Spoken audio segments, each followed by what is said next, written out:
This podcast is a member of the Place to Be Nation family. Visit us at placetobenation.com, the only place to be in your pop culture world. January 2019. The Hard-Traveling Fanboys are celebrating Aquaman the movie's $1 billion box office performance with a special extension of Aquaman. Right ain't over yet. My man. Welcome to the Hard-Traveling. Good Lord, I can't do it. You probably should have attempted that intro during actual Aqua Month instead of now. Well, you know what? That might have been a good idea, Nick. But for 1 week only, Aqua Month is extending into January. Yeah, we're just going to extend Aqua Month anytime we decide to do something related to Aquaman. That's exactly right. We're not going to waste a good name like Aqua Month. Nope. Now, you are listening, of course. I am Greg Phillips. He is Nick Duke. We are the Hard-Traveling Fanboys. We come to you once again from the luxurious, world-renowned studios, L-shaped studios, that is, in Ho Ho Lune Plaza in the quaint northwestern town of Vancouver, British Columbia, Canada. Now, we are bringing to you this week an episode of Off the Page. This is our continuing series where we like to examine a piece of comic book media that is not an actual comic book. Usually this takes the form of TV and movies. Sometimes it can be games, occasionally radio plays, script reviews, which we haven't ever done. Have we ever actually done a radio play for this? No, nor have we done that script review that we kept saying we were going to do for a long time. Oh, yeah. We haven't done that yet, but we will. Oh, we yeah. will. That is our pledge to our audience that we don't mind breaking if it never happens. All right. We will one day do the script review and the radio review that we've promised doing. But nonetheless... Did we ever pick a radio play we were going to do, or we said we had the vague concept of doing a radio play at some point? I don't know. We should do Nightfall so we can talk about Benedict Asp. Or do Final Crisis so we can talk about the actual audio representation of Superman singing to fix the hole in forever or whatever. The hole in forever. Speaking of holes in forever, Nick, this is a little bit of a rabbit that I'm going to chase for a moment here. Our plan for next week's episode, tentatively speaking, is to review the Grant Morrison Batman epic known as Batman R.I.P. Yes. So, as part of this, I began attempting to read this story over the weekend, and, well, sir, it ain't good. No, it's not. And not only is it not good, it's borderline incomprehensible. Yep. However, on page 4 or 5, I only got about 7 pages in so far. On page 4 or 5 of this nonsensical rambling mess, there's the introduction of Monsieur Le Bossu, which reminded me of a great scene from the Hulk Hogan film No Holds Barred. And I think you know what I'm referring to, Nick, when I refer to Monsieur Le Who? Monsieur Le Who. Yes, that's good. I can't laugh too much this week for fear of it turning into a coughing fit, so I'm going to try and restrict my I believe laughter. that you've caught the dreaded McGregor syndrome. McGregor syndrome. Take 2 of these and call me in the morning. Yeah, that whole deal. And it's free from the App Store. Free from the App Store. Damn it, all the hell. You're killing me, Phillips. You're doing David's laugh now. This is good. Anyway, this is going to be a fun episode, folks. So, all that being said, we are doing Off the Page. And the reason that we're extending Aqua Month is that, well, it's twofold. Number one, still relevant because it is dominating the box office. I think it's just recently been overtaken for the number 1 movie in America. Now it's the number 2 movie in America. That is James Wan's Aquaman. Made $1 billion at the box office worldwide. The first DC Extended Universe film to do so. And so we were thinking, hey, how else can we talk about Aquaman? But the real reason that we're doing this is because DC Universe, the app that we so mocked a week ago, did something really cool this month, and they uploaded the previously unaired pilot for an Aquaman TV series that was planned to be launched in the mid-2000s on what is now the CW network and what was then the WB network. Oh, the WB!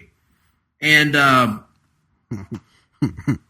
that didn't sound good, Nick. I don't know if you heard that, but... No, I didn't. What happened? Sounded like a woman screaming in the background. No, we're just going to ignore that. It's none of your business, Move Greg. along.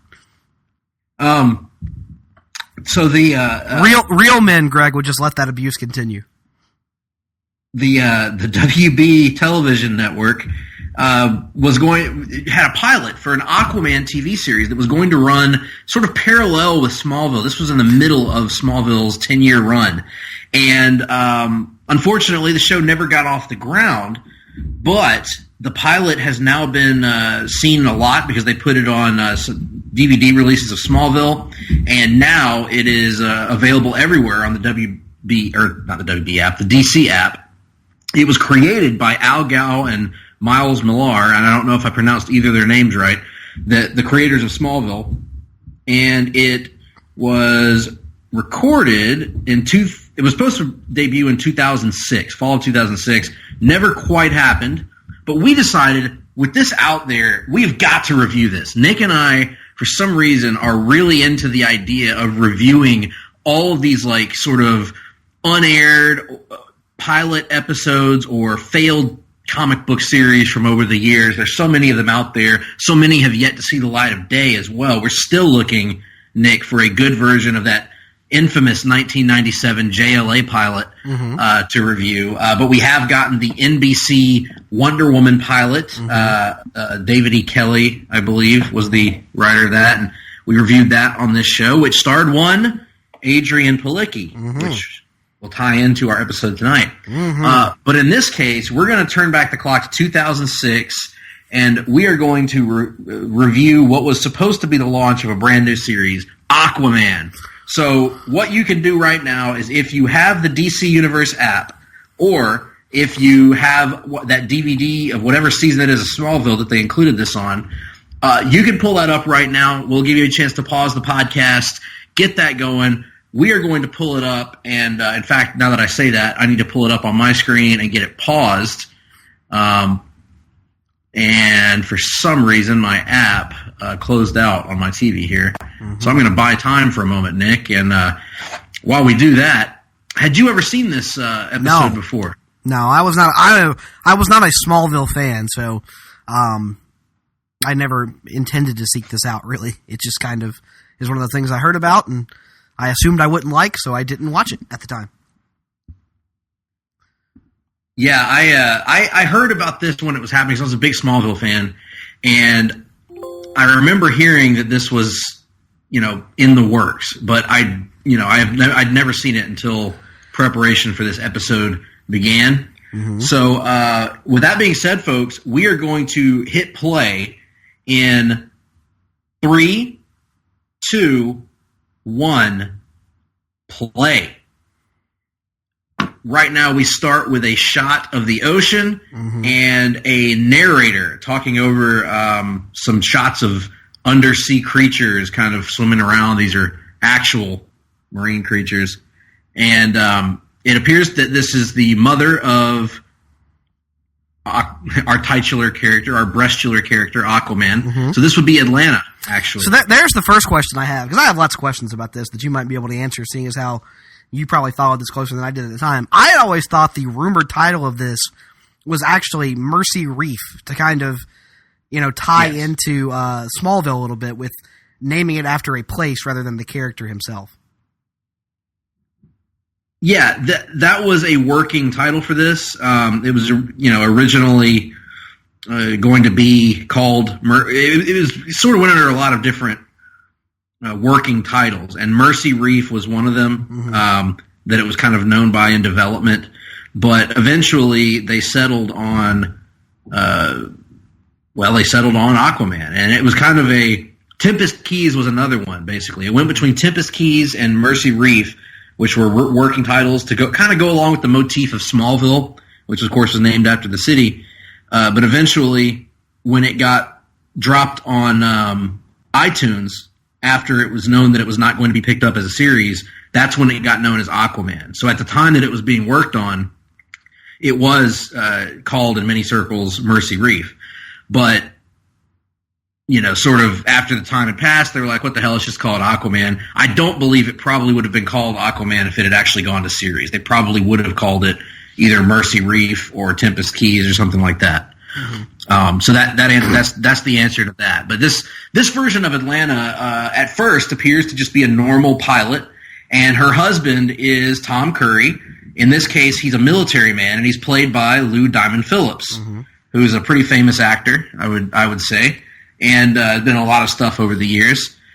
And here we see young Arthur Curry as a small boy with an appropriately mid-90s bowl cut in this image. I thought that was kind of a cool touch by the producers of this show. The only time a bowl cut has ever been referred to as a cool touch, for the record. True, because it's appropriate for the time. Because most kids in the mid-90s had this stupid haircut. Yeah, the stupid haircut, yep.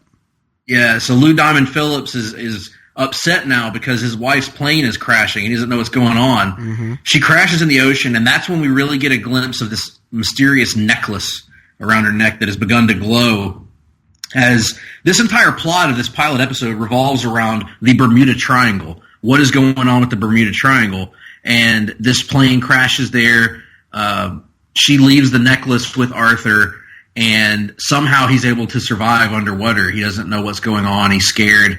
And she gets sort of seized by this creature, and that kicks us off on our show. That's kind of the origin of Arthur Curry, and how he becomes who he is. Now, Nick, this is obviously a very different take on the Aquaman origin, but it's a lot like what we saw at the movie. It is paying homage sort of to different takes on the character, and keeping Tom Curry, keeping Atlanta, keeping Oren even from the Peter David run, as his mother calls him, Oren, right before she's taken. What are your thoughts on this opening? I actually thought it was pretty effective at setting the origin up for this character and who this version of, as we'll later call him, AC, becomes. Yeah, it's fine. I enjoyed it pretty well.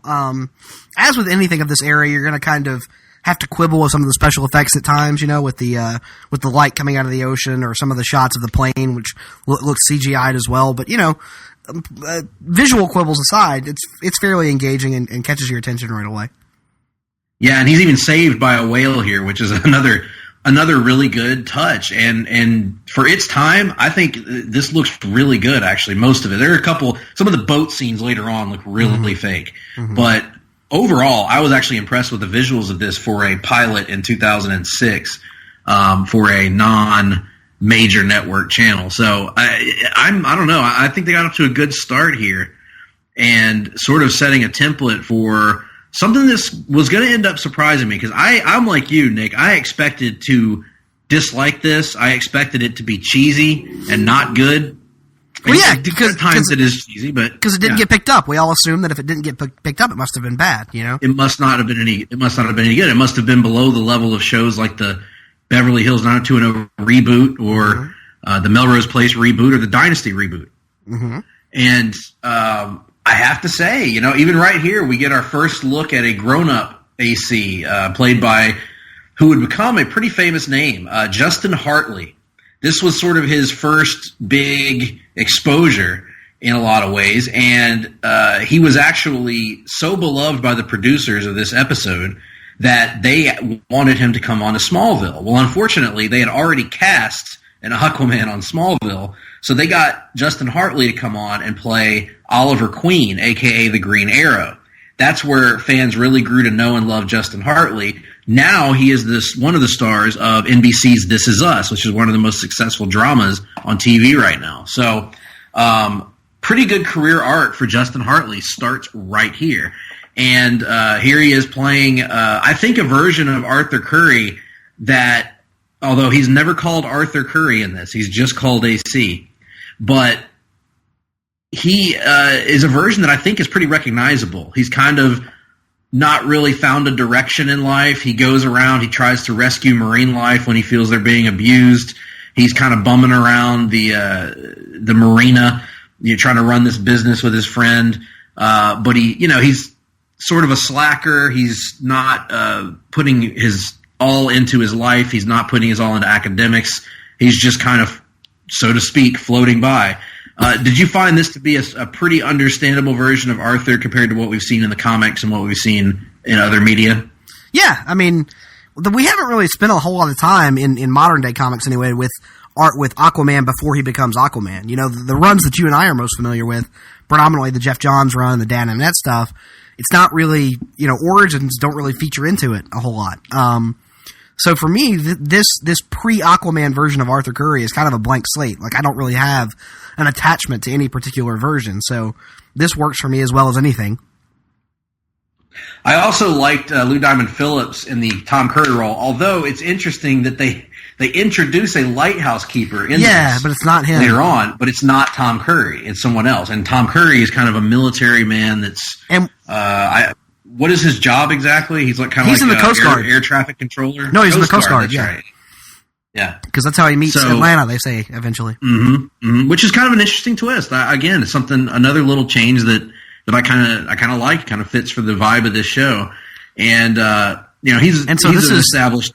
And this is supposed to be Florida somewhere? Is that the implication? Yeah, it's in the Keys, yeah. Okay. Tempest Key is supposed to be somewhere in the Florida Keys, and Mercy Reef is something that's a few, 15 miles off of that, I think, and pretty close to the Bermuda Triangle, I guess. I don't know geography that well, people that are listening, so if I'm way off on my geography here... You don't know biology either. No, don't know much about history either. There you go. Don't know much trigonometry. Mm-hmm. You gonna finish the line for me, Nick? Nope. Oh, damn it. And here we meet Arthur's attractive friend, Eve. Yes. Arthur has no shortage of attractive friends in this episode. Yes, and now they are just platonic friends, though, right, Nick? I don't know. I get the implication that they weren't. That there have been moments here between these two. There may have been. I get the feeling that maybe she's more into him than he is into her, though. Because he's an idiot. Well, yeah, absolutely. But that's the impression that I get here, because she lets him get away with a lot. I mean, he just got arrested for breaking in and trying to save succeeding in saving two dolphins, and putting their business in danger. And he's wanting her to loan him money so that he can fight his legal charges. That's not a very good business plan, Nick. No, it's not. And they don't appear to have that many customers, by the way. No. Well, I take that back. They do have that party that goes on later on, but were any of those people actually paying? I didn't see any money change hands. Given the attire of the employees, particularly the female employees, I don't see how this place doesn't have business. It's not bad. Certainly beats the front porch in Troy, Alabama. I can tell you that. Yes, most things do. And this is another thing. This is our first kind of glimpse at some of his powers. We've already seen him swimming at incredibly fast speeds underwater, but here he kind of implies that he has a connection with the marine life. And she asks, "So you're talk to fish now?" And he kind of has that Jeff Johns line of, "Well, they're mammals. It's not really talking with them. It's just a form of empathy." So they don't go as far as being able to push or control the animals yet, but he feels some sort of connection with them. So again, so far, this is pretty true to Arthur Curry, as far as I know him. Now, let's talk a little bit about the background of the show while we have a chance, while we're doing just setup here. So you mentioned some confusion about how this whole thing came about. Yes, I do have a little bit of confusion because I had always assumed it was going to be in universe with Smallville, but as someone who didn't watch Smallville, who I've only ever tried to watch the first season and honestly found it difficult to get through, so I gave up. I was under the assumption that this guy had already played Green Arrow and yet this was going to be in universe somehow, but you cleared a lot of that up for me earlier. Yes. So how this works is Smallville's highest rated episode of the previous season, the 5th season of Smallville, they had an episode named Aqua that introduced their version of Arthur Curry, AC, who was played by Alan Ritchson, who is currently playing Hawk on DC's Titans. That episode was the highest rated episode of the season for Smallville. This sort of was not intended to be a backdoor pilot for an Aquaman show or anything, but it was so successful that WB came to Miles Millar and Alfred Gow and asked them if they would do something with the character. Luckily, they had already had an idea for doing something with the Aquaman legend, as they put it. They also had an idea for a Lois Lane series, but felt more confident in Aquaman. So anyway, they come up with this whole concept of what they want to do with Aquaman, how they want to tell the story. They also wanted it to be completely separate from Smallville, at least for now.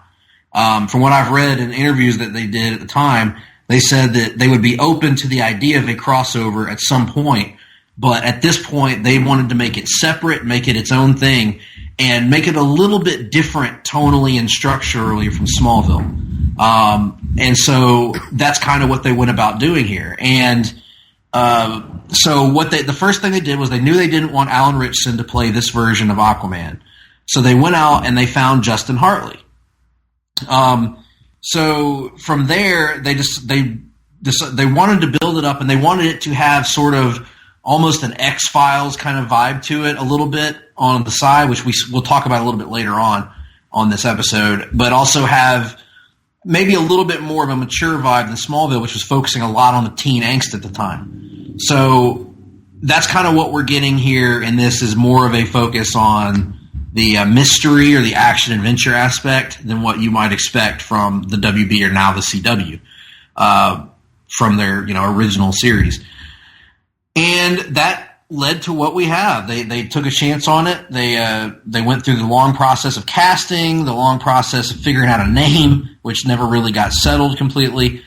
And they went about the idea of a show about Arthur sort of learning to becoming Aquaman, which is sort of the trend, right? In superhero media at that time people loved origin stories, and they loved seeing how the heroes become the heroes. Right. And at that time, Hollywood was particularly averse to actually seeing the heroes in superhero costumes. Right. It seemed. Compare it like we were talking about earlier before we came on air.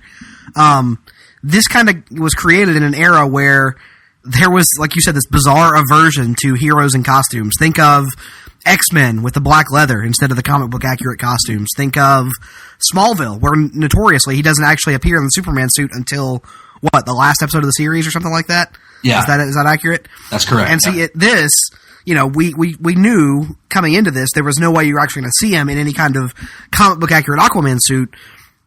Because, like I said, it was just the style at the time. Compare that to something like the era we live in today, where in their respective first episodes, Arrow and Flash and Black Lightning and various other properties are all running around in comic book accurate costumes because I guess the assumption is that society as a whole is just more accustomed to these sort of things and won't laugh it out of the room the way it was thought they would back then.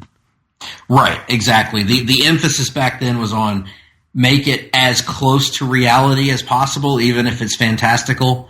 And at times that had mixed results because some of these concepts you just can't get too realistic with. And I would include living in an underwater kingdom as part of that. Right. So this was actually a pretty cool scene, by the way. This is one of the ones that stood out to me in a positive way visually of Aquaman or AC racing the fighter jet. They send this, what's her name? Lieutenant Rachel Torres. They send her to investigate this crash after they found somebody stranded in the ocean that has the same necklace that Arthur has. And this lieutenant, her plane crashes in the Bermuda Triangle in the same way that Arthur's mom's plane did when he was a kid. But in the meantime, he's racing this fighter jet underwater and ends up saving her life. And I really thought that scene for the era looked really good. The way they sort of visualized his ability to swim at high speeds. Yeah, and being that the WB was kind of the CW of its time, you can't have enough attractive female potential love interests hanging around at any given point. So they use this opportunity to work another one in here, and I'll allow it. Yeah, you'll allow it? I'll allow it. Yeah. So this is the aforementioned Lieutenant Torres, and she's had her life saved by Arthur under some weird circumstances. She doesn't remember much, but she does remember her plane going down in the weird flash of light, and remembers Arthur bringing her to safety.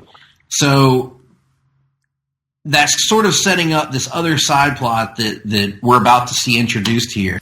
And that involves sort of what turns into a little bit of an X-Files kind of vibe, introducing, for Smallville fans out there, so this isn't for you, Nick, but for the Smallville folks out there, sort of what I would assume to be this show's version of the Wall of Weird on Smallville, where that was set up the villain of the month sort of formula, or villain of the week sort of formula, as there's this shady government operative that shows up, and he is part of this secret organization working for the government to investigate people who seem to be reappearing that were lost in time. Folks that disappeared in the 1920s or the 1930s, and suddenly they're showing up with these necklaces and coming from the water. And so the government is investigating these people to try to figure out what their story is, what they have in common, what they're all about. And as we find out in this episode, these are actually the Atlanteans. These appear to be former surface dwellers who have somehow, under mysterious circumstances, ended up underwater for decades and now serve Atlantis in some way. Yeah, I was going to say, but are they actually Atlanteans? Like, we don't know. Yeah, that's part of the thing is, like, because later on, there's that other character, Ving Rhames' character will pop up, and, like, the implication you get is that there are actual Atlanteans, of which Atlanta and he and Arthur would be part of, and then there are these people who are former surface dwellers who became affiliated with Atlantis in some way. And so in some way. I would assume that the connection between those two things would have been one of the things that would have been explored over the course of the first season. Yeah, it's a little frustrating because some of these mysteries here are actually intriguing, and I was interested to see where they're going. That's one of them. Who are the Atlanteans? What is this version of Atlantis? Because we don't really get a clear answer on that. Oh, Lord Almighty. Good Lord. We're about to be introduced to Adrienne Palicki is actually in this episode, and she is playing... She sure as shit is, Greg. She is playing the character of Nadia, a.k.a. Siren. Mm. And she's introduced as one of several sirens, actually. Mm-hmm. But here, I want to talk more about this subplot. So we get this investigation going on. Lieutenant Torres ends up getting recruited into this investigation of the Atlanteans. So it's setting up that plot going forward. I'm assuming that this would have led to a conflict between Torres and Arthur as he eventually finds out that she's been tasked with investigating him. And then eventually finds out that she's also one of the people who was formerly there in Atlantis, because that's revealed at the end of the episode. Yep, that's revealed at the end of the episode. So it's really interesting how they're setting all this stuff up. I was actually shockingly intrigued by this. So sadly, the worst part of the subplot is this guy playing the lead government agent. One, he's given the worst dialogue of any character in the entire episode, and two, he is delivering it in the most like over the top and cheesy fashion imaginable. He's also way too young to play this character. Yes, he's like everything about that character is awful, but the subplot itself is fairly interesting. It's good, yeah. I think they should have cast someone that looks, more of a middle-aged kind of guy. They should have just gotten that guy. Like, I'm not a huge X-Files fan, but who was the guy that replaced David Duchovny for a little while? T-1000. Yeah, Robert. They should have just gotten Robert Patrick, because that's kind of the vibe I get from this guy anyway. Yeah, and if you think that Robert Patrick would be too big a name to go on this unaired pilot, you'd be wrong, because while Adrienne Palicki, Lord Almighty, was not a household name at this point, Ving Rhames is in this episode. Uh-huh. Well, let's talk about Ving Rhames later, though. Right now, Siren is attempting to seduce AC, and it is working. It is working very well. As it would.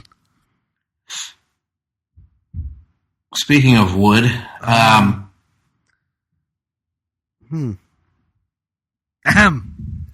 so apparently it's established later on from Ving Rhames' character that sirens, when they stare at a male or a man, they can make them do whatever they want. And that is what's going on right here as she's putting Arthur under her spell. Now, Adrienne Palicki has an interesting history with comic book properties, Nick. We talked about We talked about this a little bit on our Wonder Woman pilot episode that we did, because she played. So she's in this as Siren. She pops up 5 years later as Wonder Woman on the NBC Wonder Woman pilot. Later on, she ends up playing Mockingbird on Marvel's Agents of S.H.I.E.L.D. And was rumored to get her own spin-off show that would have focused on her and her boyfriend on that show, Hunter's couple, their relationship. It would have been called Marvel's Most Wanted. And go you one further. They filmed a pilot episode for that. And that show has never been aired. It was never aired and was not picked up.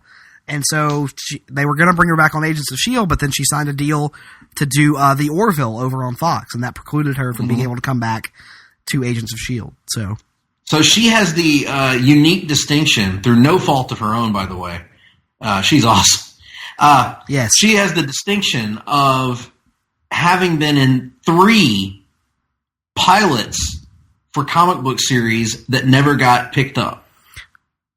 Yes. Weird bit of trivia. Yeah, it's interesting because, you know, she was at least good in all of in both of these 2 unaired pilots that we have reviewed on this part, but that Wonder Woman show around her was a complete and total disaster. Yes. You know, this, as we'll talk about later, I'm not entirely sure the reasoning for it not getting picked up. I'm not either. Now, let me ask you now, since we can stop being distracted by her for the moment. What do they call it? What does Ving Rhames give his name as in this? McConnell or something like that? McCaffrey. Am I the only one? I mean, I'm assuming. He's Volko. Yeah, I was assuming that eventually they would reveal his Atlantean name as Volko. It's Volko, yeah. Right. 100%. He's absolutely Volko. And let me just say, I remember when this happened at the time, by the way, in the school newspaper office, the Trop, I remember telling somebody, I don't remember who it was, that like, how in the hell did they get Ving Rhames, who was a big star at that time, to be in a TV pilot for the WB? That had to be most of their budget, right? Yeah, you would think so, but then, like we've said, the show doesn't look terrible around it. No. So Ving Rhames is here playing this what we assume to be Volko, and he's awesome. He's Ving Rhames. He's intimidating. He's mysterious. He has pretty cool lines, just referring to the mysteries of the deep. He ain't taking no shit off of Arthur.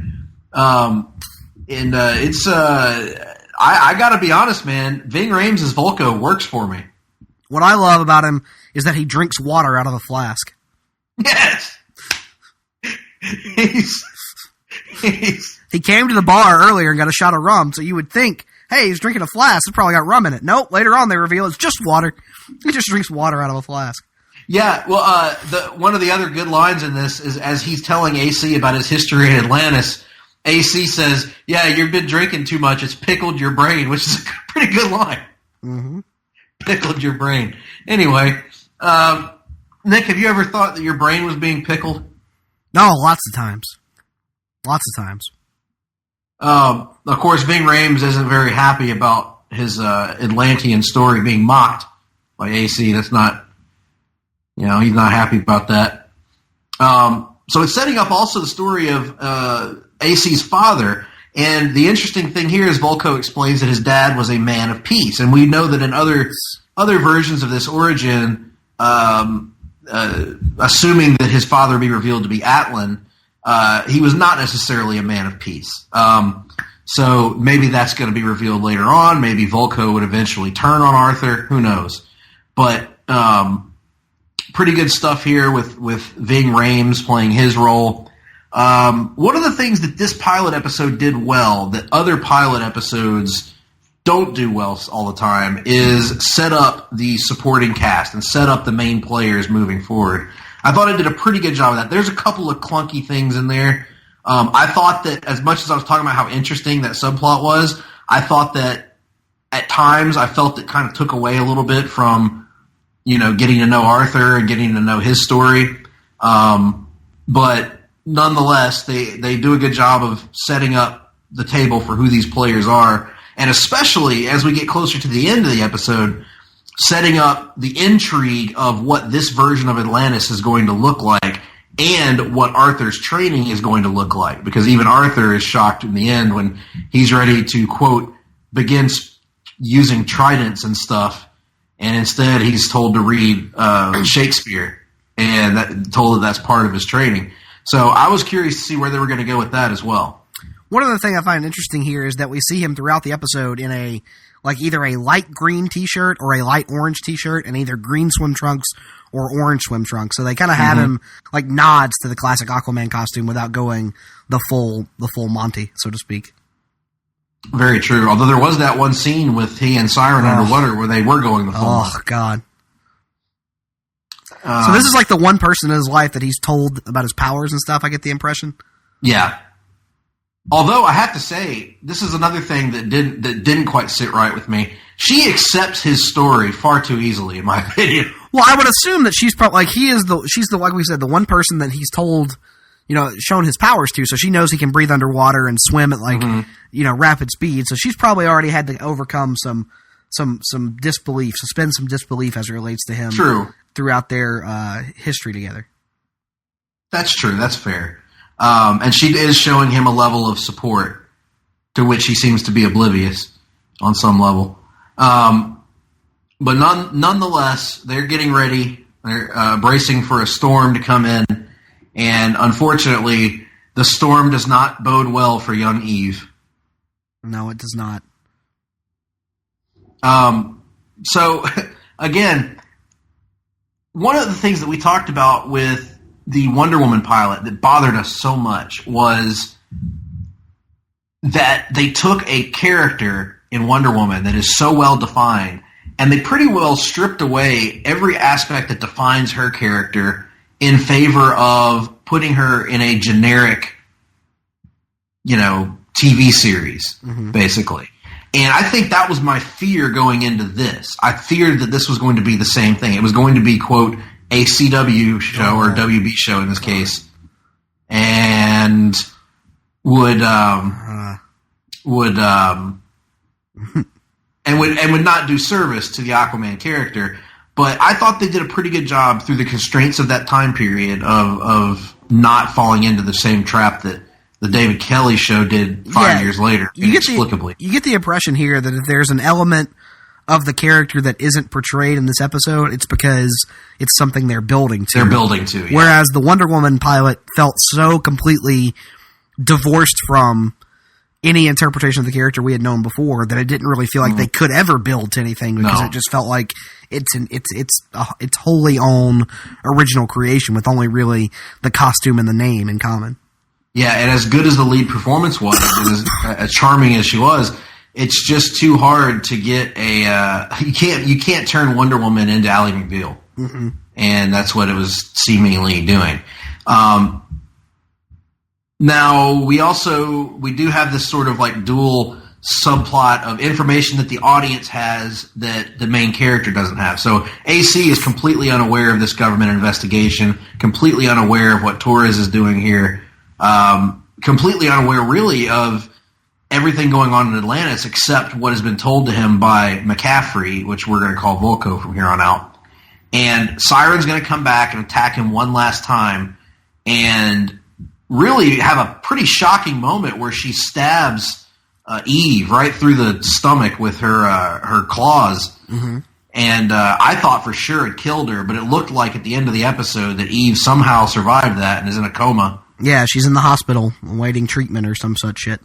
Yeah, and so that was a pretty shocking moment. And then Volko and Arthur on the boat have to come together to try and defeat Siren and set us up moving forward in a pretty interesting place. Let's talk about Justin Hartley as AC here. This is clearly early in his career. He had not developed into what he would later develop into. He's got some shaky moments here, but overall, I think he does well for a young actor who was likely cast on his looks in this episode. Yeah, he does well enough. I mean, he is playing the prototypical WB lead of the time.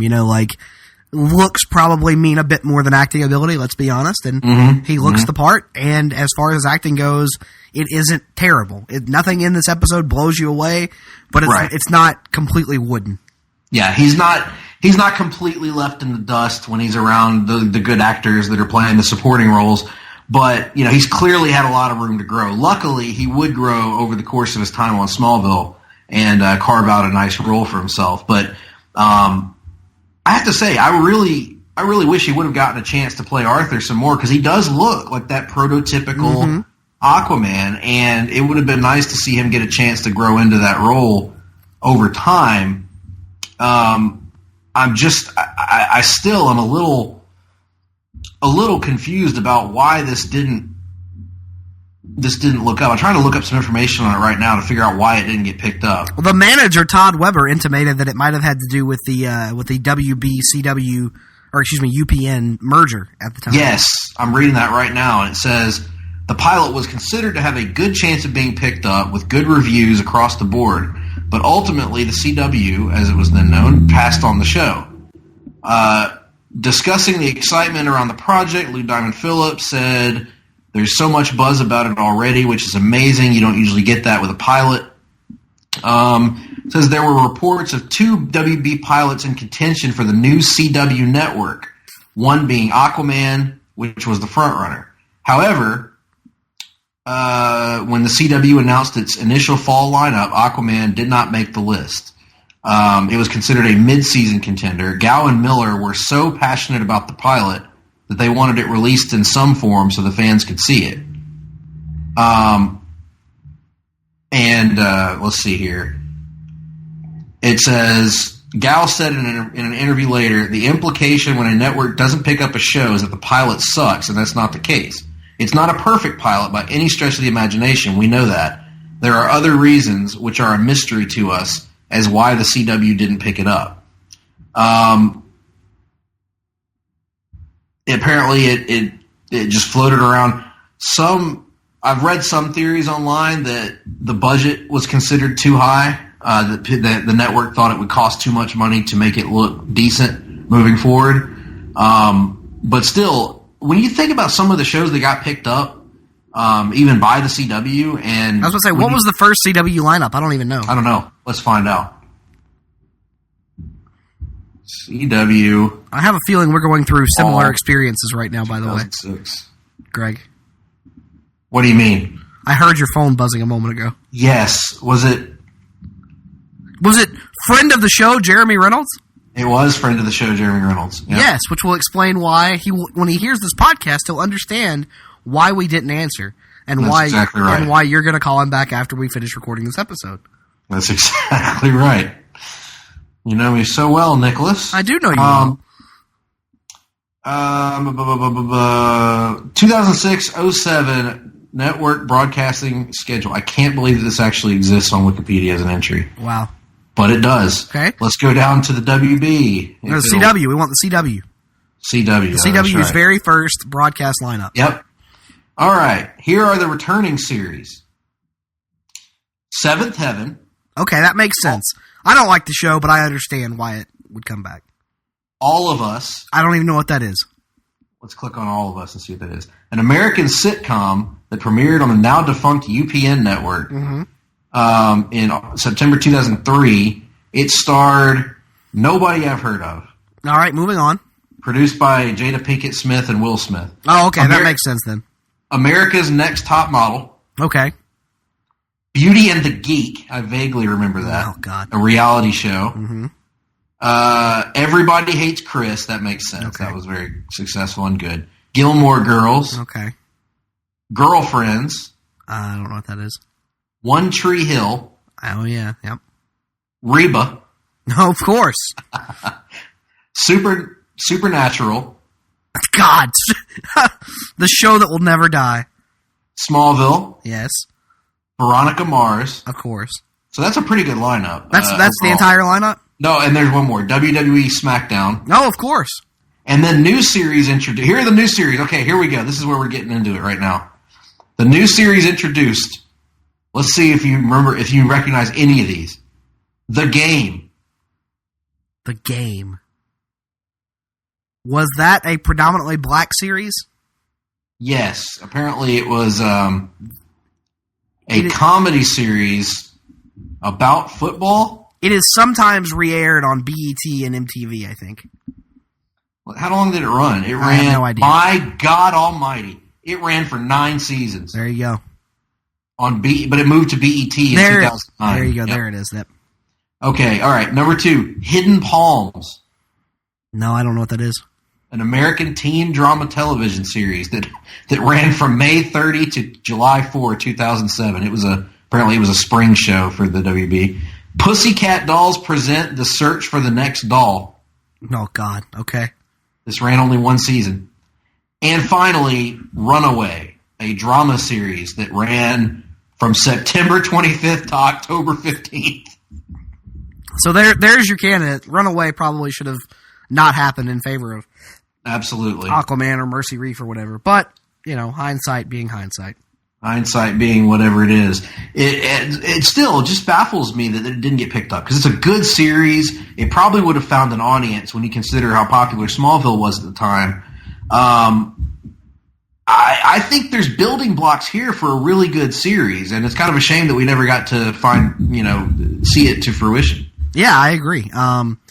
It kind of like Millar said. I think it's not a perfect pilot, but I think it's good enough that it should have been picked up. I mean, no pilot is ever perfect. Like, think back, we've talked about so many times how if you compare that first episode of Arrow to what the show would be even 3 months later, there is no comparison in terms of the quality. Mm-hmm. Like, it got so much better so quickly that, you would have to assume this would have gotten better eventually. Not that it's bad here, but I don't know. It doesn't make sense to me. Given that it's a pilot, I thought it was a pretty strong offering. Absolutely. And even to parallel it with Smallville really found its footing later on in the series and was given a chance. That season 1 is rough, man. I've never been able to finish it myself. I liked it at the time, but it was aimed at me when I watched it. So, but it grows as it goes on, and it builds your attachment to the characters. Seasons 2 and 3 and all that stuff are really good. And this show never even got a chance to have a season 1. It's kind of ridiculous and I think it could have been good. It's the building blocks are there for something, and I think it distinguishes itself from what Smallville is too. It's not trying to tell the same story. So, really, I thought this was a nice little hidden gem actually, compared to certainly the other prominent unaired pilot that we reviewed so far, Wonder Woman. This was leagues better. Yeah, agree completely. Now, what are the other ones out there that we need to take a look at? JLA we've talked about. We got to get to that one. Yeah, if the Marvel's Most Wanted pilot ever leaked, that would be cool. Yes, that would be a really good one to see. I'm trying to think of others. I don't know. I'm trying to think of what other ones there have been live action wise. Yeah, I'm thinking about it.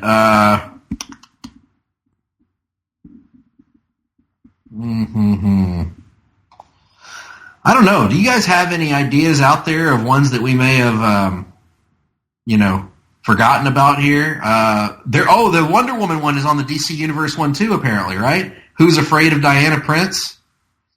Or is that a different one? Isn't there a Wonder Woman one that's on the DCU? Well, there was a made-for-TV movie that starred Kathy Lee Crosby that was intended to be kind of the movie was going to lead to a series, and then the series never happened.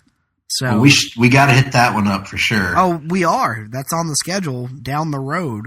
Apparently, I'm reading a list here. There was a 1967 pilot called Who's Afraid of Diana Prince, a 5-minute pilot that was a proposal for a show featuring Wonder Woman. It was in the vein of Batman at that time, the 60s Batman show. But it says here the bulk of the pilot involves laughing at the homely, silly Diana Prince, whose mother berates her for not having a boyfriend. When she gazes into the mirror, she sees her alter ego, Wonder Woman, played by Planet of the Apes star Linda Harrison. The Adventures of Superboy from 1961. Ah, yes. Something called The Amazing Screw-On Head. Oh, the Lock and Key pilot that didn't get picked up by Sci-Fi. Ooh. I don't remember that even happening. Yep. That's right. Yeah. Wonder Woman 74. Mm-hmm. Marvel's Power Most Pack. Wanted. Oh my gosh, I didn't know that existed either. Yep. Is that on the line, I wonder? Let's We'll find out. Plastic Man from 2006. Batgirl. What? Yep. 1968, yeah. Wow. Interesting. Pride of the X-Men, we've already done that one. Criminy. Oh, we've never done Generation X. You got to do that at some point. Yeah, And Jubilation League. Wonder Woman 2011. I like the cropped shot they have there. It ain't bad. But no, that's pretty well covers the gamut there. And there's all kinds of ones that did air that we got to get to as well. I think we need to do Birds of Prey at some point because I've never actually watched it. It's on our schedule. Well, nonetheless, we're going to bring it to an end right now, and we want to get your feedback on this TV pilot. If you watched it along with us, send us your thoughts. Did you like it? Did you not like it? What did they do right? What did they do wrong?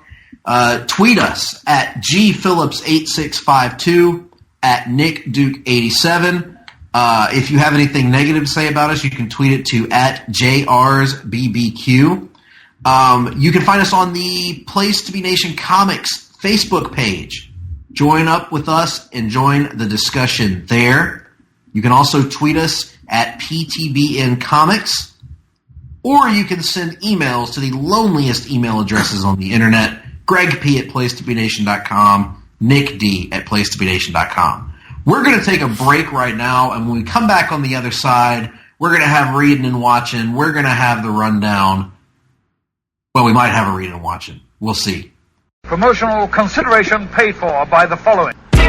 Place Nation is Justin Rosero and Chad Campbell here, and we want to let you know that we have a ton of great podcasts available to you on iTunes, Stitcher, Google Play, and PlayStation.com, and we now offer them to you on two great feeds. On the PlayStation Wrestling feed, we bring you the Mothership, the Place to Be podcast, Main Event, Survey Says, Wrestling Warzone, a Monday Night Wars podcast retrospective, No Holds Barred, Jeff Learns Wrestling, and our monthly pay-per-view reaction shows. On top of that, we're also dipping into the vault, re-releasing the entire catalog of where the big boys play for your enjoyment. In addition to these full-length shows, we also deliver special network pod blasts on top it's old and new.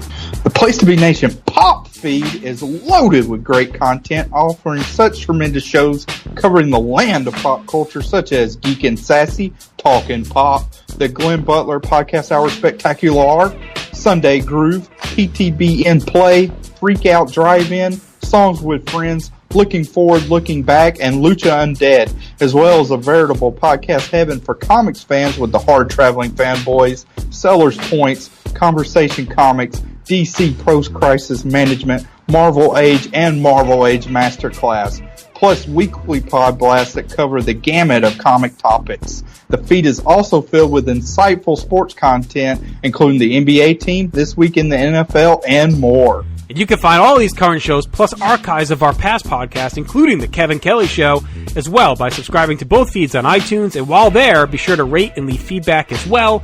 All of these shows, plus others available at PlayStation.com. We cover pro wrestling, sports, movies, comics, in-depth stretch projects, and more. Be sure to support our site by using PlayStation.com/Amazon while doing your online shopping.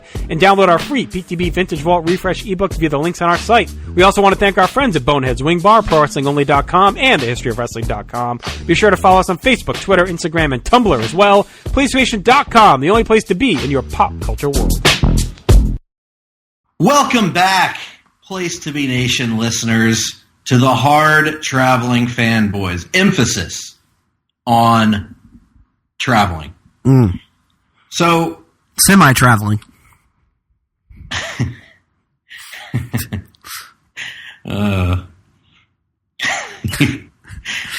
One of the things that I want to do before we move on to our regularly scheduled segments is I want to mention a little bit of listener feedback. We haven't gotten a lot in the last week. We got some private feedback here and there. Telling us people enjoyed the show last week, enjoyed listening to our worst character changes in comics lists. Some even said, Nick, that we were full of piss and vinegar. But I did want to throw some attention to one listener that reached out and mentioned some of his character changes that annoyed him. And that was friend of the show, Mitch Oken. Nick, who you often refer to as Mitch Oken. Yes. So he mentions on our Facebook... That's his name. That's what I call him. He mentions on our Facebook page, Place to Be Nation Comics, that Airwave becoming Mazer really pissed him off. I didn't know either of those names, Nick, so I Googled them. Airwave I know, but I have to dig back through my Green Lantern readings to remember that. Yes, Airwave had another name. His actual name was Hal Jordan. Yes. Although not the Hal Jordan that is the Green Lantern, but another Hal Jordan from the Golden Age, who was the son of it's a long story, but basically at some point he became a character named Mazer, and this did not sit well with Mr. Oken, and he let it be known. He also informed us that he believes that Zorn's White Star was his brain, not his entire head, to which my understanding of that, Nick, is that planet or star, when that thing explodes, we're all toast. Mm-hmm. He says one more day caused him to groan out loud at the mere mention of it. Mm-hmm. And he says he could do an entire list based on the things creator or writer Bill Mantlo did to Alpha Flight. And here's just a list that he gave for us. I don't understand this one. Sasquatch uses Snowbird's body to come back to life because his body was actually a great beast, nothing to do with gamma rays. Mm-hmm. So he's temporarily Wanda Langowski. Any of that mean anything to you, Nick? No. Now, this one I had heard about because Todd's told me about this one, and this one sounds hilarious to me. Puck isn't actually just really agile and cool little person. No, he's actually a very old, very tall man who has a demon stuck in his body, and somehow the demon's sword made him shorter every time it struck him. And then he says, the worst editorial mandate of them all, which was that North Star wasn't gay, but he was literally a fairy, as in fairy folktales, from Asgard. He had a mysterious illness where his body was breaking down from being on Midgard. These do sound like really bad changes, Nick. Yes, all of them do. But I will take Mitch's word for it. In any event, we are going to move on to our long-running segment where we talk about the things that we have been reading and or watching. It is a segment that we call Reading and Watching.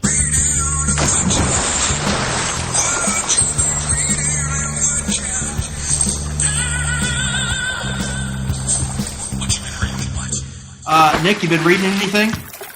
I read some of my Jeff Johns omnibus, the Green Lantern omnibus. I reread Rebirth and Recharge, both of which we've reviewed for either the column in the olden days or on these very airwaves, and they're both really good.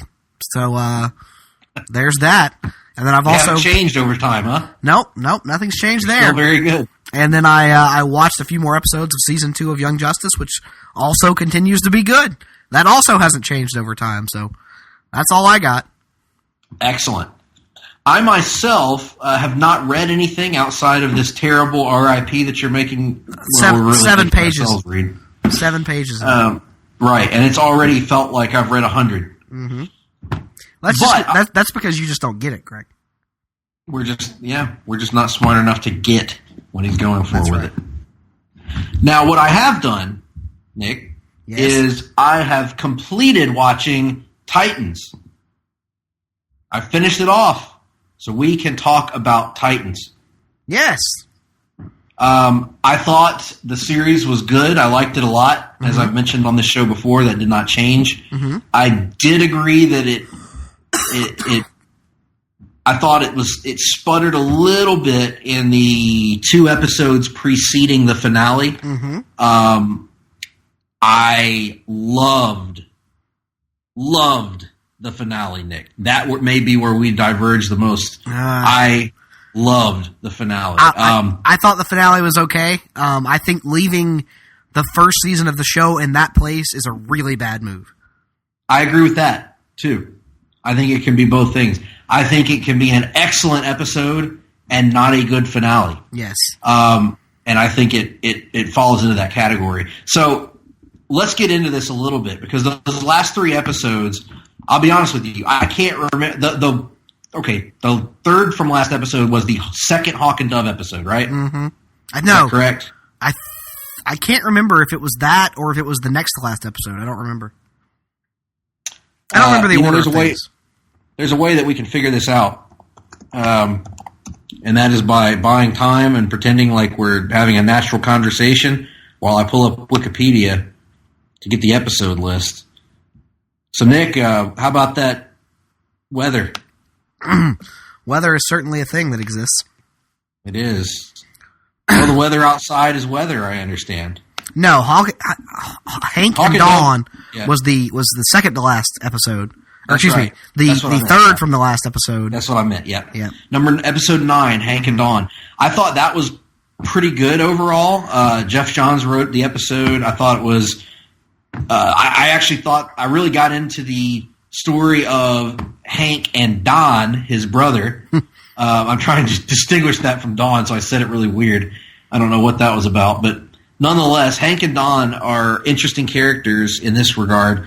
There's a really compelling story about abuse and the brotherly relationship they have, and his tie to Dawn and her story. I thought that stuff was all good. I do see where you're coming from, though, about the timing of this episode. Airing this so close to the end of the season felt like a mistake to me. I agree with you on that. Like, I think in hindsight, this should have been closer to the middle of the season rather than close to the end. A lot of the pacing of this show, to me, feels like Walking Dead pacing when The Walking Dead is at its worst. And what I mean by that is The Walking Dead is notorious for doing an episode with a cliffhanger ending and then taking a 1 or 2 episode aside before following up on the cliffhanger ending. Yeah.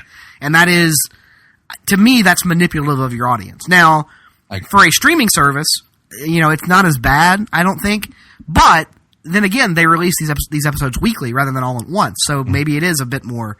It isn't as great. I don't have a problem with the episode. I think they could have easily rewritten it or restructured it to fit earlier in the season as a natural follow-on to the earlier Hawk and Dove episode. And arguably, it would have fit better, and you would have had more storytelling momentum with those characters by placing these 2 episodes closer in proximity to one another. What about doing it like the animated series would do, Justice League? When I say the animated series is what I meant by that. But why not do it like the animated series would do and just put it as a 2-part episode? Yeah.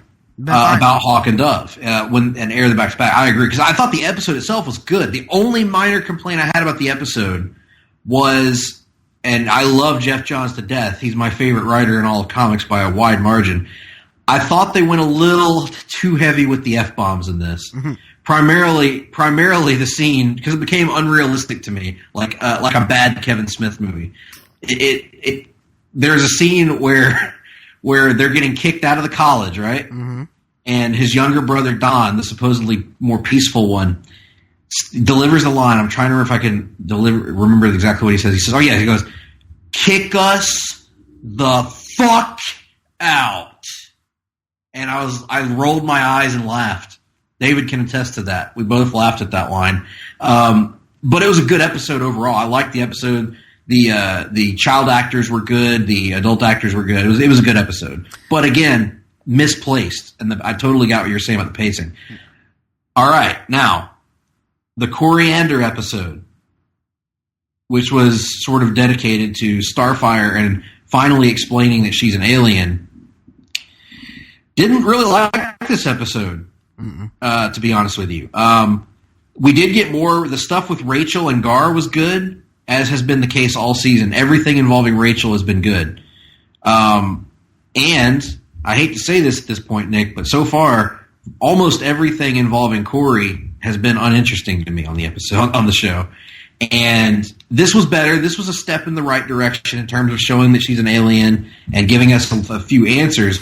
But there was still, to me, a lack of, again, misplaced, wasn't in the right place in the season, distracting at times, and somewhat of it just wasn't that interesting. And I don't know what that was. Maybe that's a me thing, but like, it wasn't as interesting as I was hoping it would be when we finally found out the truth behind Starfire's origins. It also felt a little bit like they were bombarding with information. Yeah, to me, the problem is that the most interesting, all right, so Dick Grayson, I would agree with you, the character in the series is interesting, but the plot doesn't really revolve around him. You know what I mean? The interesting aspect of the plot throughout the entire series is Raven and the Trigon stuff, and where are they going with that?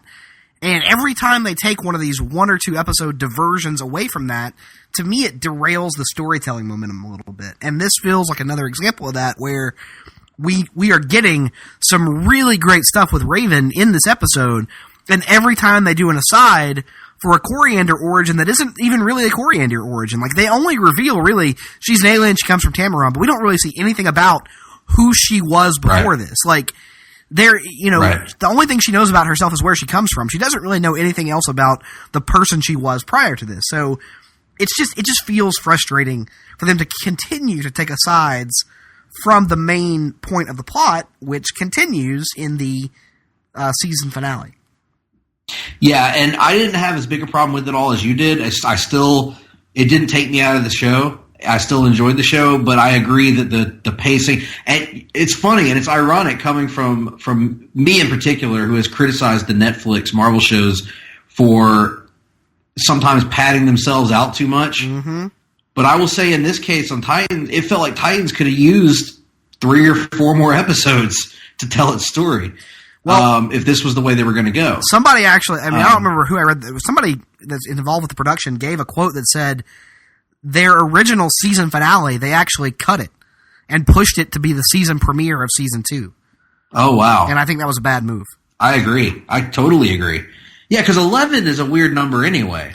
The argument that was made was that the show was really about Dick Grayson finding himself. True. And I would agree that's what his character arc is about. But the plot of the show is Raven is the primary mover of action in the series. Yes. And is throughout the entire thing. And so distracting from that and taking away from that at the end makes no sense to me. Especially and also, when Dick doesn't really find himself. Right. Dick's left in a negative spot that we know he has to get out of eventually. Right. And the other thing with the season finale is I agree with you. I like the events of the episode very much. To me, though, if you're going to have an episode that heavily focuses on Batman, you got to show Batman. And I thought it became a gimmick at a certain point, them having to shoot around it, and it became a little frustrating. Because you can't even really get a good fight scene in between Batman and Robin because you can't show Batman. Right. Well, they did show Batman when he was killing all the guards. They showed glimpses and cutaway, you know what I mean. If you're you not going to be able to use the character, then don't use the character. You know what I mean? Either use him or don't. Right. They got to have him next season. They have to. They should have had him in this episode. They need to explain on the show that Bruce is not really the way that Dick's subconscious perceives him. Right. And in any event. That being said, I loved, as a Dick Grayson fan, I turned to David at one point during the middle of this episode because I kind of sensed that David wasn't quite as into this finale as I was. But I turned to him and I said that, you got to understand, for me as a Dick Grayson fan, this episode is like crack. This is everything that I want out of a freaking Dick Grayson media property. I love the fact that he's not a kid. I love the fact that he's not a sidekick. I love the fact that in this dream scenario that we get here, he has multiple times in this episode where he chooses not to do the wrong thing. He chooses to do the right thing. And the bottom line is that Trigon manipulates him every step of the way. Every time he chooses the right thing, Trigon says that he gave him the choice. He never really gives him the choice. He continually puts impediments in his way to lead him to make the choice that he wants him to make. Yeah. And yet Dick continues to find ways and try to reason and he's trying to, even despite all the hatred or not hatred, but all the resentment that he has towards Bruce, he still loves him. Deep down inside, he wants to save him. He wants to help him. He wants to repay him for what he did for him. And I love that. I absolutely love that. I love the way that the actor, and I apologize, I can never remember his name, but I love the way that he portrayed Dick over the course of the season, and this episode was just great from that standpoint. I love the stuff with Jason. I loved how much better would it have been though if it had been Barbara instead of Dove? Oh yeah, absolutely. Would have been 100% better. Yep. And there's even a line in there about in this episode about Barbara having disappeared. Yep.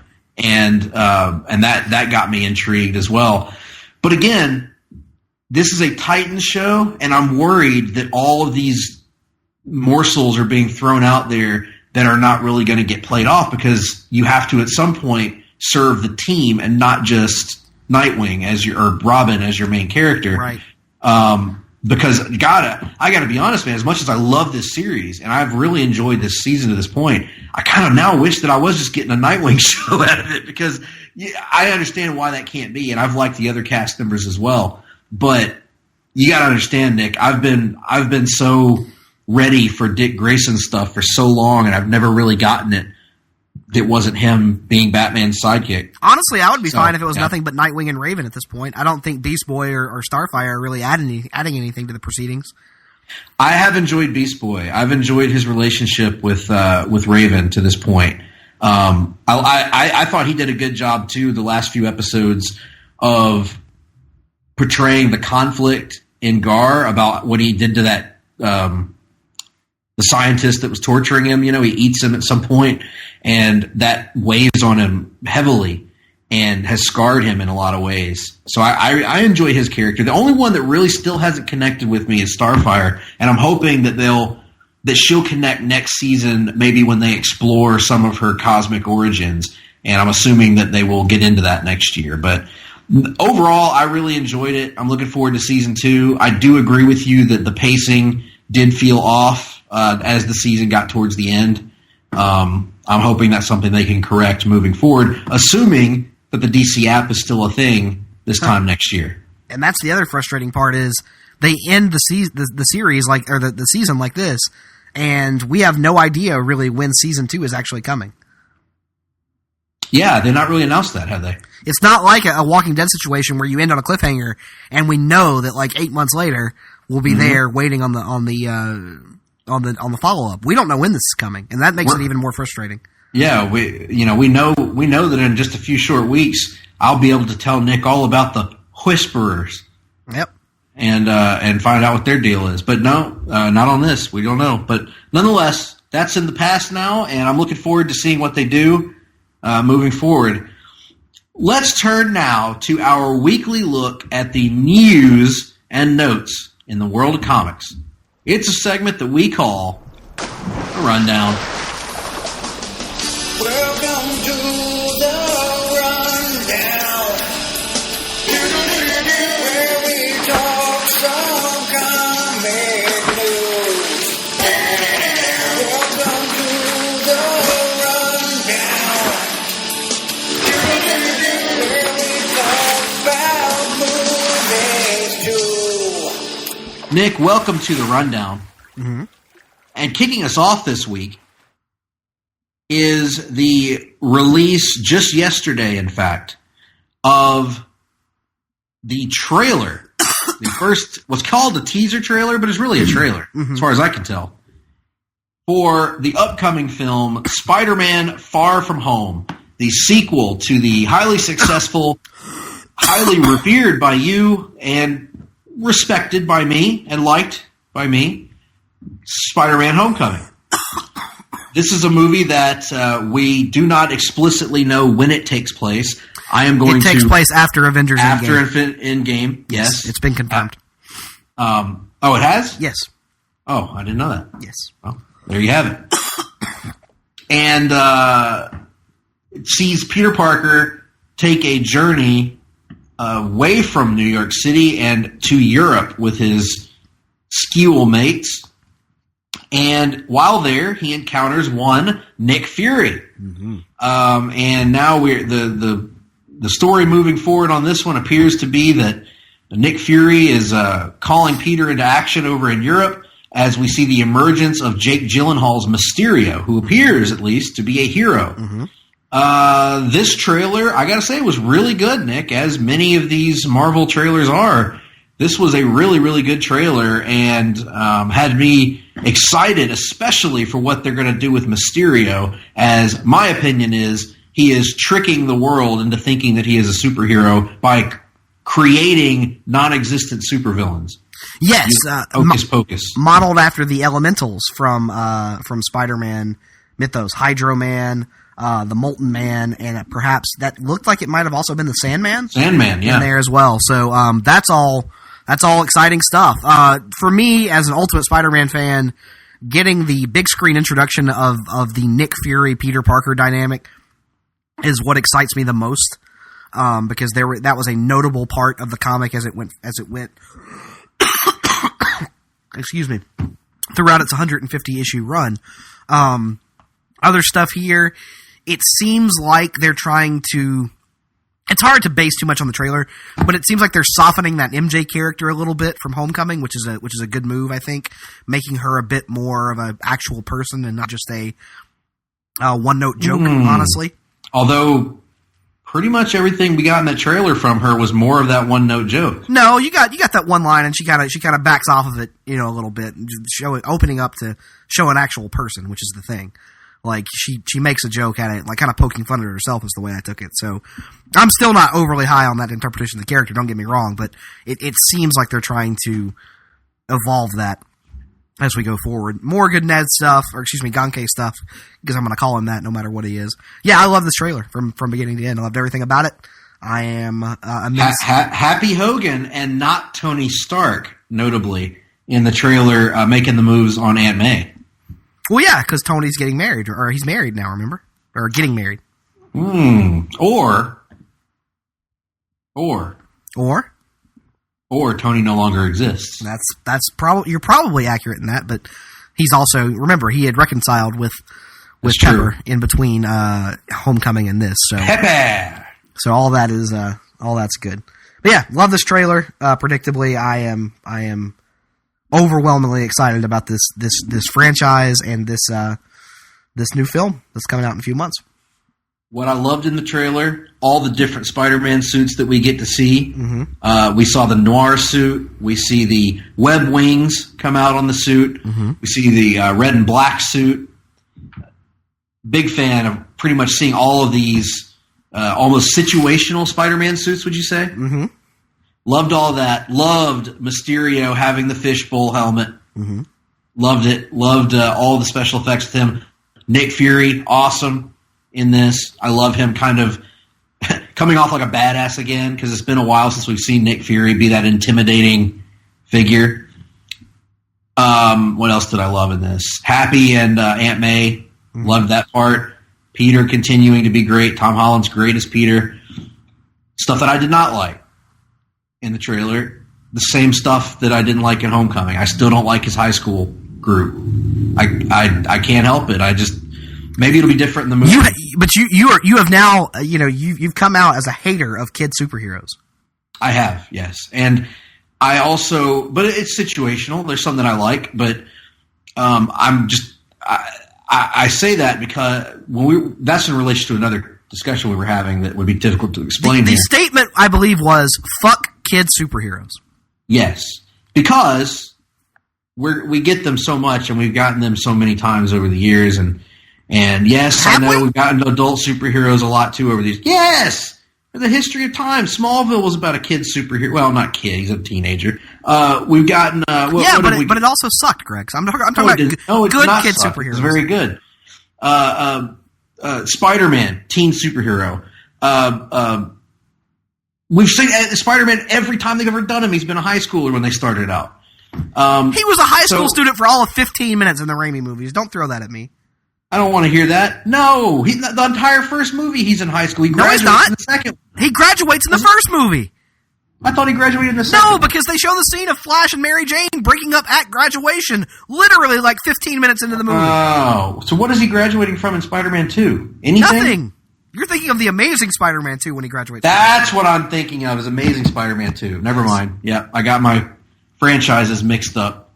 So regardless, we saw it for 15 minutes in Spider-Man 1. We saw it for the entire god-awful movie in Amazing Spider-Man. Amazing Spider-Man's a wonderful film. No, it isn't. Yeah. And then the much, much worse Amazing Spider-Man 2 has him graduate. So there's been a Superboy series in the past. There's been a constant focus on the Teen Titans. There's been constant focus on all television youth. properties. Youth. This Very youth, few, if any, movie properties have done that. Have taken that angle. The MCU, for example, was entirely adult focused prior to the introduction of teenage Peter Parker. And you know why, Nick? Because adult superheroes are more interesting. I disagree. Oh Lord! It depends on the character and it depends on the approach. Yes, some kids superheroes are good, like I said, but the vast majority are much more interesting when they're older and actually doing things of note. Besides, how am I going to do my homework and balance with my girlfriend? No, it's good. That can work. Nick. That's a good approach to have as a thing that's different from the rest of the universe. But it doesn't work if you have multiple different things that are essentially telling the same stories. But I say that about a lot of superhero properties. Basically, what I'm getting at, it's all personal preference. I don't like those stories. I never have. I didn't like them when I was a kid. When I was a kid, I didn't want to read about kid superheroes. I wasn't interested in their lives. I wanted to read about heroes that inspired me to want to be cool things when I grew up. Cool things like a newspaper reporter. Cool things like the Big Blue Boy Scout. That's right. That's exactly right. Inspiring me to be better than I was. Not relating to my boring, shitty, going to school everyday life. Didn't want it. Didn't care for it. And I don't want it now. I like Kid Hero. We talked about how much we like Super Sons, Nick. Wait a minute. Where are you going? Is it fuck kid superheroes or is it I like kid superheroes? Or is it that you like to fuck kid superheroes? Which one? No, that's different.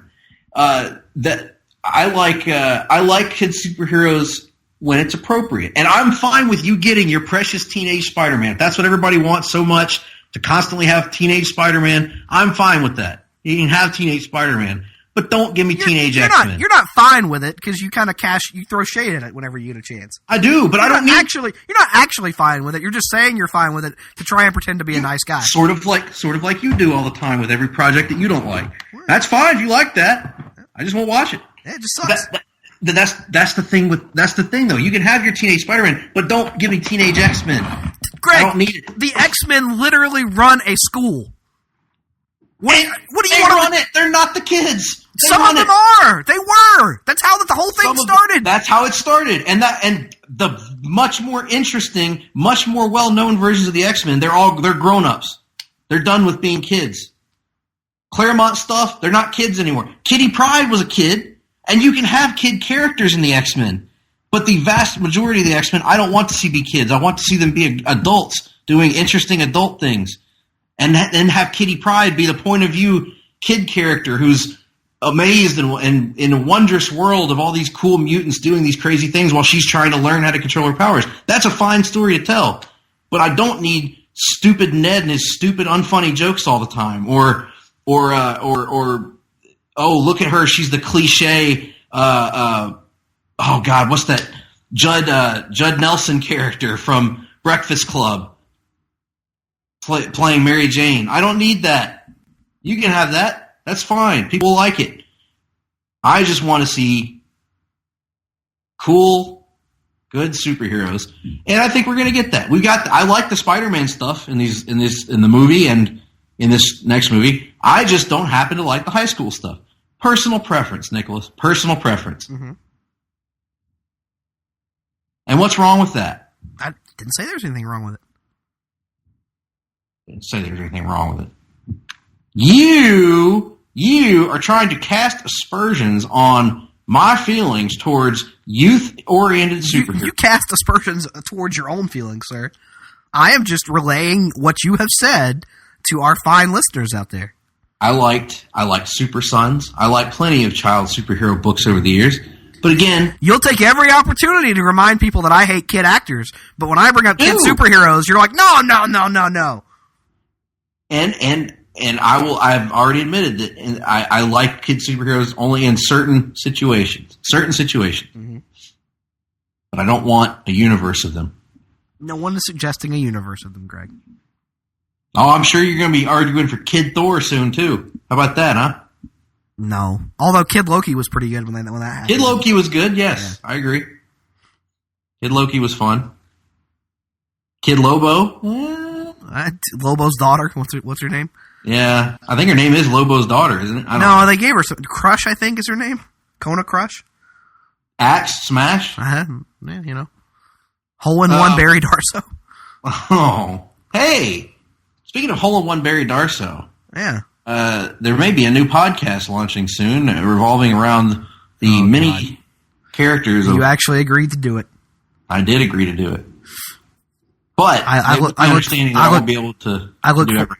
I look forward to private messages about now I got to do freaking the insert podcast here tonight instead of sitting on my ass at home. Oh no, I'm in good company with this one at least. So I'm looking forward to talking wrestling with my friends. And if I can't make it on an episode, they are more than capable of carrying anything. I shall say no more until we make our announcement public. Mm-hmm. You see, we haven't actually settled on a name yet, Nick. Right, I understand.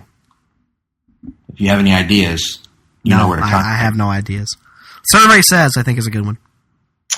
I like that idea. I think we should do that.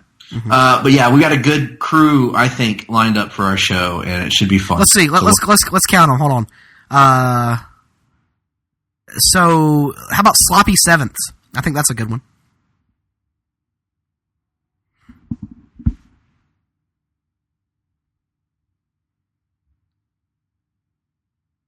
Will you stop? No. I knew the answer to that before I even asked. Mm-hmm. Anyway, you're not invited, Nick. My heart weeps, sir. Much like it weeps for Yankees payroll woes. Hey, the system's broken. Yep. It's broken because the high market teams won't spend more money. In any event, Nick, you keep that up, you won't be asked to do any more tailgates. Oh God, my heart weeps yet again. Oh, my heart does a lot of weeping today. Apparently, you're surly this week, man. I didn't do anything. You're just surly. In any event, we'll invite you on when we talk about Horace Hogan. No, I'm good. Thank you, though. Come on, you love Horace. Who doesn't? I don't know. Irrational people. Paramount is developing a new Teenage Mutant Ninja Turtles film franchise. Already. Separate from its previous Michael Bay produced films. Mm-hmm. This will be produced by A Quiet Place producers Andrew Form and Brad Fuller. That's a weird who worked with Bay on the previous iteration of the franchise. Oh, never mind. What the hell?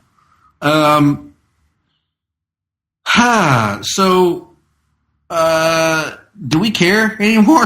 No, like that's the thing. Like, this is technically, the Turtles got their start in comic books, so it's technically comic book related. Yeah. But like, I know there's a lot of people that do care about the Turtles. I think you and but here's my argument. I am not saying that there aren't people who came to the Turtles through the comics. I know that there are, and there's a lot of those people, and that's great. But I think we would all acknowledge that the Turtles are primarily popular because of the late 80s and early 90s animated series that had nothing really to do with the comic book other than like the general concept. Like from a tonal standpoint, from a storytelling standpoint, even from a characterization standpoint, nothing. It's completely divorced. And as much as I loved the show at the time, I was a massive Turtles fan. If you try to go back and watch it, let's all be honest, Greg, it's not very good. It doesn't hold up very well. And so for a large generation of kids, or a generation of adults now who grew up with the show, you're constantly trying to chase this nostalgic feeling of something that doesn't exist. That does not hold up in hindsight. You're trying to... Something that was aimed at kids. Right. And was good for kids. Right. But you can never recapture that as an adult. Right. And if you try to make something that's aimed at kids now, adults are going to hate it. And if you try to make something that's aimed at adults, kids are going to hate it. You're defeating the entire purpose. Yep. It's the same thing with the Power Rangers, honestly. Like, yep. If you're not going to make a cheesy, stupid, over-the-top Turtles movie, I don't really have any interest in it. And even if you make that, I don't really have any interest in it. So yes. Now, I will say the original movie, I think, still holds up pretty well, and it's kind of a dark and kind of I would agree. I would agree that holds up, but I think that movie was well received at the time in spite of how dark it was. Like, it was well received because the Turtles were a pop culture phenomenon, and it was able to succeed on the strength of the name alone. And now, 20 years later or 30 years later, it holds up because it wasn't the show. You know what I mean? Mm-hmm. But I think what people are constantly trying to do over the last 10 to 15 years is recapture that feeling of the show, which wasn't that good. So it's one of those things. In many ways, that's kind of what we've been doing in pop culture for years now, is trying to recapture. We're as guilty of it as anyone with our own individual pet favorite projects or properties. We become slaves to nostalgia. Mm-hmm. And we continually chase this idea that nothing is going to be able to satisfy what we want it to be. Right. Wait, because that part of us is no longer there. Right, because we were talking about in the live chat, or not the live chats, in our comics chat, like something like the Terminator franchise. Like, I'm not just looking for a good Terminator movie. I'm looking for a movie that is going to make me feel the way I felt when I was 5 years old watching Terminator 2. You know what I mean? And that's just not a thing that happens anymore. So No, and it's the same with a lot of these franchises that we see ourselves going to the well with. Transformers, for instance. And perhaps, Greg, that is the ultimate, like, compliment towards something like The Force Awakens, because you can sit here and call it derivative or, like, repetitive, but I think we would all agree there were moments when you were watching The Force Awakens where you felt that again. Mm-hmm. And as staunch a defender of The Last Jedi as I've been, those moments are few and far between, or arguably non-existent in The Last Jedi. Whereas in The Force Awakens, there were those moments where you felt whatever that feeling is. Right. You're stuck between creating this nostalgic loop, or doing something so wildly different with the franchise that it is no longer recognizable as that franchise. And thus, because you have to evolve as a result. Right. Right. Like Ninja Turtles, arguably, if you want to do something new with it, needs to evolve completely beyond everything that we have as a conception of it. Right. But we would not accept that because we, again, are looking for something to recreate what we felt when we were kids. And specifically, like, one artistic interpretation of it. Like, yes. Yeah, you brought up a good point. The 90s movies, I think, are still pretty well regarded, but, like, most of us, when we think of the Turtles, that's the first place we go is that animated series. And it's like, it's a version that you can't really do anymore, you know? No, yeah, I mean, I want Krang in the stomach of a giant bald muscle suit. Right. Talking about Shredder! With a tuning fork on his head. Don't forget the tuning fork. Yeah. And a furrowed brow. The suit had a permanently furrowed brow. Yep, I want Uncle Phil's voice as the Shredder. Oh, God, yes. I mean, and there's just things that you can't get anymore, and it really, you know, we're saying this, and we do a podcast dedicated to a medium that is built on nostalgia, that literally exists, but a media that is entirely dependent on the idea that characters can reinvent themselves over and over again, over the course of decades, or else they wouldn't exist anymore. Like, right. Even someone like Superman, who you could argue is probably the character that has changed, you know, relatively the least over time, has still had to periodically update himself to remain relevant, you know, as we go forward. Right. And we see, even with superhero comics, that there's almost this inescapable nostalgia element that no matter what you change, eventually everything returns to the status quo. Mm-hmm. And you know, it's at this point, maybe we need to move on from the Turtles and try something new and create something new for a new generation and let them have their thing. And then, you know, we can focus on our own original ideas, like, you know, another Lethal Weapon or another Die Hard. Yeah. Or another, like I said, Terminator movie. Yeah. Right. Die Hard. Oh, Lord. Talk about a franchise that ran itself off the rails. Yeah. Do we really want another Die Hard at this point? No. Unless it's the reboot with Taylor Lautner playing John McClane or something. No, I think we need a true sequel. It needs to be called Die Easy, and it's about John McClane being old. And John McClane is in a medical coma, and it's about his bitch of a wife coming back to pull the plug. Well, that was easy. It's over in 30 seconds. It turns out dying wasn't that hard after all. Oh, that's actually a brilliant idea for the last movie in that franchise. Is like, you call it Die Easy, and then there's a Die Hard movie that plays out, and then at the end you reveal it was all in his head as he was dreaming prior to his wife pulling the plug. And his Rosebud moment is just him dropping a little flask onto the ground. Yep, there you go. And then, like, the last moment of his hallucination is him in the limo with what was the guy's name? Reginald Vell Johnson. No, the limo driver. What was the limo driver's name? Die Hard, Arnaud or something like that. Yeah, something like that. Yeah. Anyway, The Flash is back. We haven't watched it yet, but it is back, and exciting news coming because Jesse L. Martin is returning as Detective Joe West. He has recovered from his back injury, and he will be back in the new stretch of episodes, the second half of the season. Awesome news. And they said they will even provide an explanation of what's been going on with him and something else going on down the line. So I'm pretty excited about this. Flash is really picking up the pace towards the end of the first half of the season. So looking forward to seeing where it's going. Absolutely. And with that being said, that wraps up that segment of the show, which went on in various directions of note.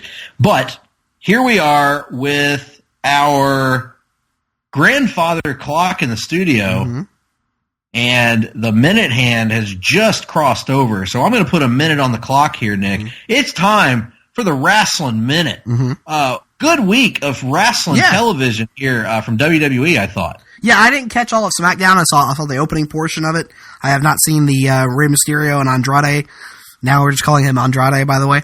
Match that you've raved so much about. But I did catch Raw, and that was a pretty decent episode of the flagship program, and interesting development with presumably, I would assume, the Demon Finn Balor getting ready to take on the Beast Brock Lesnar at the Royal Rumble pay-per-view.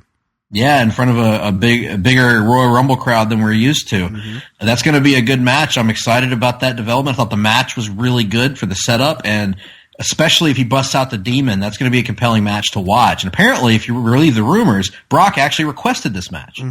Yeah, because, I mean, he's right. If you believe that report, you look back at his best matches in the company, and most of them have been against the smaller, more athletic type guys, the Daniel Bryans and AJ Styles of the world. So this makes sense. Absolutely. And then we also got a new Intercontinental Champion in the almighty Bobby Lashley. What a nickname that is. Yes. And again, a good match, I thought. I'm unsure where this leaves Dean Ambrose. Yeah, me too. I don't know what to make of that, but what can you do? What can you do? I'm also you need to catch up on SmackDown. That match between Rey and Andrade was very good, and I am cautiously optimistic that the Shane and Miz storyline might lead somewhere. I didn't hate the segment as much as I thought I would, but yeah, good episode overall. Yep, there you go. And that's been the wrestling a little bit more than a minute. But with that being said, we will come back to you next week, folks, hopefully, if I can get it read, with the Long Book Hunters review of Batman R.I.P. Already hedging his bets. I love it. Including Monsieur Le Bossy. Who else is in that? El Flamingo, I believe, is in that. El Sombrero, which, of course, means the hat. The hat, yep. And all the great original new villains that were introduced during that run that have stuck around for so many years, Nick, because they're so iconic. Yeah, absolutely. So looking forward to bringing that to you next week. And of course, we end the show, as we have done now for some time, with a little musical exit from Jim Ross, from WWE Hall of Famer. Before we introduce Mr. Ross, I have to break the fourth wall here just a little bit, ladies and gentlemen. My favorite thing about these lyrics that I'm looking at right now on this here sheet is whoever wrote them misspelled Dwight Yoakam's name. Well, now don't tell tales out of school. All right, because let's do it. Before we bring WWE Hall of Famer Jim Ross in, Mr. Ross, and you can comment on this if you feel the need to, but rumors continue to abound that You might be making an appearance at a certain event in Las Vegas, Nevada. At the Now, let me cut you off right there. I know where you're going. You're going to be like all these Richards on the internet that are spreading rumors. Oh, JR signed with AEW. Oh, JR signed with AEW. JR's monitoring AEW. Look, I am monitoring. I'm monitoring the situation. I ain't signed with no AEW. Mm-hmm. The only thing that I've been doing is sitting here with an A&W root beer in my hand mm-hmm. and watching these events unfold. I have not signed any documentation. I have not signed with them. My contract with WWE goes till casino, and maybe you'll think to yourself that you're feeling a little lucky. And so, in the spirit of that, why don't you take it away? Well, I appreciate that introduction, even though you are spreading rumors and innuendo, and the dirt sheet writers are going to pick up on it, I'm sure. Now, here's how it goes, folks.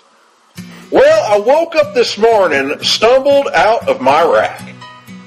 I opened up the paper to the page in the back, which I believe was the sports section, indicating that the Oklahoma Sooners have just landed quarterback Jalen Hurts. Now, I'd suggest that Lincoln Riley's going to know quite a bit of what to do with that young man. But anyway, that's beside the point. It only took me a minute for my finger to find my daily dose of destiny under my sign. My eyes just about popped out of my head. Now, that ain't the first time that's happened to me, by the way. It said, "The stars are stacked against you, girl. Get back in bed." I said, "Girl? I ain't no girl. I am a man. I was raised to be a man in this industry, and I will continue to be that no matter what the hell you have to say." Anyway, I feel lucky. Well, I feel lucky, yeah. No Professor Doom is going to stand in my way. Oh, I feel lucky today. Well, I strolled down to the corner, gave my numbers to the clerk. The pot is $11 million, so I called in sick to work. Now, I've never done that before. I believe in working sick. I don't believe in missing dates, ladies and gentlemen. When you sign on the dotted line and you shake a man like Vince McMahon's hand, you are agreeing to show up whether you are sick, whether you are tired, whether you are injured, and whether you are dead. If you are a corpse, you will show up to work if you shake that man's hand. Anyway, I bought a pack of Camels. I recently quit the habit of smoking, but at this time I was still doing it. Camels, a burrito, and a Barks. Now, I usually drink A&W, but in this case, I drank a Barks root beer. I crossed against the light, made a beeline for the park. Well, the sky began to thunder. Sounded like the Undertaker was coming to the ring. The wind began to moan. I heard a voice above me saying, Yeah, girl, you better get back home. Well, I feel lucky. I feel lucky. Oh, yeah. No tropical depression is going to steal my son away. Oh, I feel lucky today.